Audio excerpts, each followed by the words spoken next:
You're listening to the 10-Minute Bible Hour podcast. It's fast, fun, free, daily deep dive Bible, and right now we're working on the book of Nehemiah. If you're new, welcome. You can jump in right here, or you can always go back and start at the beginning of any season. The whole podcast is available in an easy-to-use format at thetmbh.com. All right, I got a genuine question for you here, even though I guess I don't get to hear your answer because it's the one-way nature of the medium. But we have a discussion thing. It's linked down below. You can go and tell me the answer to the following question down there if you wanted to. What is your favorite part of a wedding? I got a lot. I really genuinely enjoy weddings. I know that it's very common for dudes to kind of joke about weddings being dumb and like kind of a girl thing, but I think that's a dumb perspective. I think weddings are great. I think they are meaningful. I think it's a human event. I think it's a powerful event. You go to a wedding, you're watching history being made and you are participating. If you're there, you're a part. I think they're just awesome. Now, I got a few parts that I don't like as much. I don't generally like the DJ introductions at the reception with a wow, wow, wow, wow, wow, wow thing and the fake cheering. And I don't know. I've seen a few of them that have gone well, but generally that's not my ultra favorite.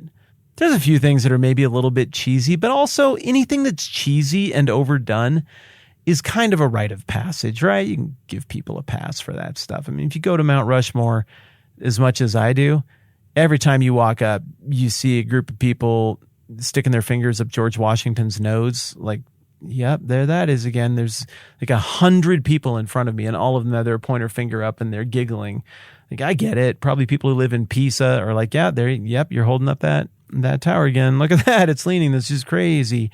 You can make fun of that stuff, but also it's kind of just what you do when you've been there. You pick George Washington's nose, you hold up the thing. They're dumb little wedding traditions and whatnot that probably aren't that big a deal, but whatever. I mean, it proves you were there. And I kind of just like all of it, except maybe those DJ introductions. And maybe you're coming up with a whole bunch of different things for what you like best about weddings, but my favorite part is the vows. Everything else is done. No goofing around. There's no music. This isn't the time for the best man to do like a funny little prank or whatever they're going to do. Everything's set. Everything is picturesque. Nothing else is happening. Hopefully, the bride and the groom have been coached up to look deeply into each other's eyes. Think about nothing else, knowing that all the details are cared for. We're all here for this. We all want you to be locked into this moment, to think about each word, each syllable, what you are expressing, what you're saying, what you're agreeing to. Say it harder and more earnestly than anything you've ever said to the person you love the most.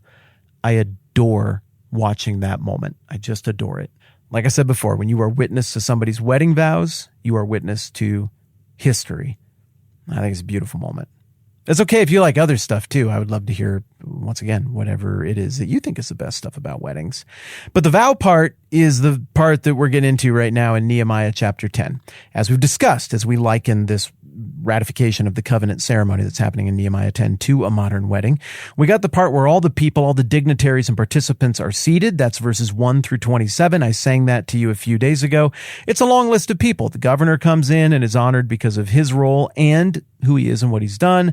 The priests come in, then the Levites come in, the leaders of the people come in. Maybe they walked in an actual processional. Maybe it's just the way it's presented in order and list form in the text. But either way, the metaphor holds. So we got everybody in and seated, the people who are up front, the people who are in the first few rows, and all the people who are attending. Then we got the part that we looked at yesterday where metaphorically the priest or the pastor gets up and says, hey, we're here to do a wedding and we're going to join this man and this woman together in holy matrimony. And you might all be like, yep, I know why we're here. I can totally tell. But it's a great reminder, and it's part of what sets this ceremony aside as something very sacred and unique to all of our life experience. Then we get done with the part where that announcement happens, and maybe there's like a unity sandwich, or there's some kind of song or something, special music. I'm sure poetry reading. It's all great. We had that and bagpipes at my wedding, so I'm not going to knock people for doing goofy stuff at weddings. I get it. It's just going to be part of the thing.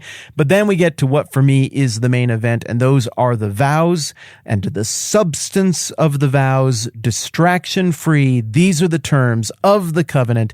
This is what we're doing, and this is what that sounds like for the people who were making such a covenant, sealing such a covenant in Nehemiah 10, starting in verse 30.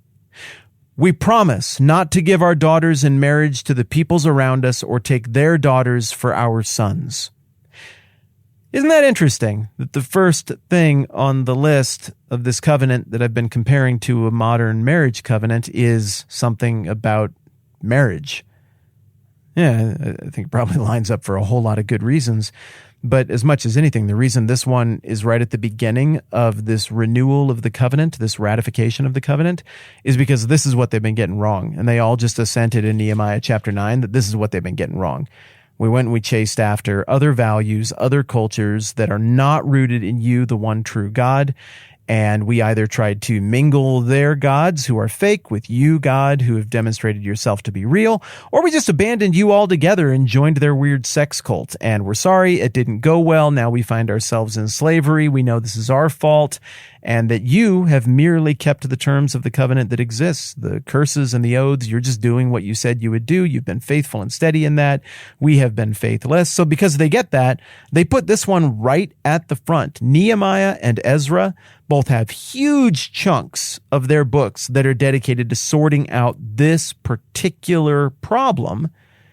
And, it sounds real easy, right? Like, wow, okay, you're a unique people group set apart miraculously by God, confirmed by miracles. You think about the pressure that they were under in the ancient world, because, the world wasn't getting bigger at this point in history. People weren't getting further apart. This isn't Babel. We're at a point in history here in the 5th century where the world is getting smaller all the time, and it's going to get smaller for the next 900 years as mega empires collide. The Greeks, the Macedonians, the Persians, the descendants of the Greek empires after that, the Romans, the Carthaginians, eventually the different European kingdoms. For 1,000 years, more or less, the world is going to get smaller. It's going to be dominated by warfare and empire building, the kind of things that you make video games about. And in the middle of all of that is going to be this little tiny people group concentrated in one part of the world, but also scattered to all the other urban centers of the world. And they are going to try to stay set apart. They're going to do their own thing. They're not going to worship Saturn or Jupiter, Zeus or Thor. They're not going to worship Ahura Mazda, even though it would benefit them. They're not going to worship Ra, even though they're going to have a strong, robust presence in Alexandria, northern Egypt. They're going to reject all of that. They're going to dress weird. They're going to look weird. They're going to marry weird. They're going to family weird.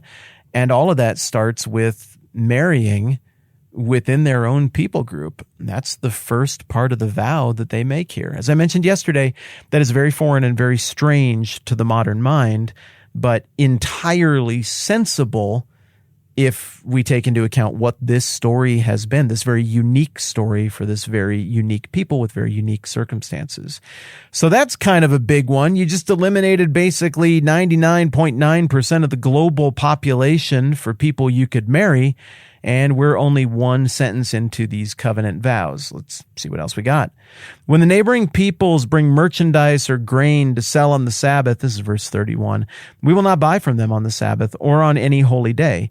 Every 7th year, we will forego working the land and we will cancel all debts. Okay, so 1, we're going to do marriage differently. 2, we're going to do business differently. There is something that is more important than work. Yeah, and with the time in mind, we're going to just unpack this thing that is more important even than business and making money in more detail tomorrow. And we're going to take our time and try to make sense of each of these little elements of these vows that are being taken because they're important. They shape the world that Jesus is about to walk into. They sort of spike the football at the end of the story we've been really working on real hard, that is understanding the Old Testament. And even if you're not Jewish, these vows that they took here in the fall of 444 BC that are written down right here, these shape your world.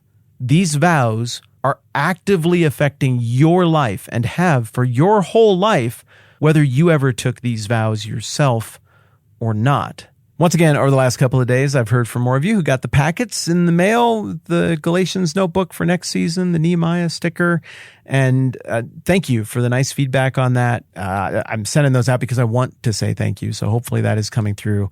This podcast wouldn't exist without those of you who are kind enough to support it. Thank you for doing it. It also wouldn't exist without everybody else who doesn't feel like supporting a thing on the internet. You don't have to support this thing on the internet, but if you weren't here, well, we also couldn't do it. So thanks for being up and for this conversation, for being interested in it.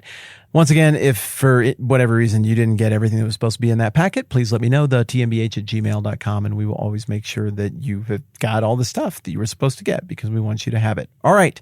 More about this very impactful ancient covenant ceremony that still affects our lives and kind of feels like a wedding in some ways. Mañana. I'm Matt. This is the 10-Minute Bible Hour podcast. Let's do this again soon.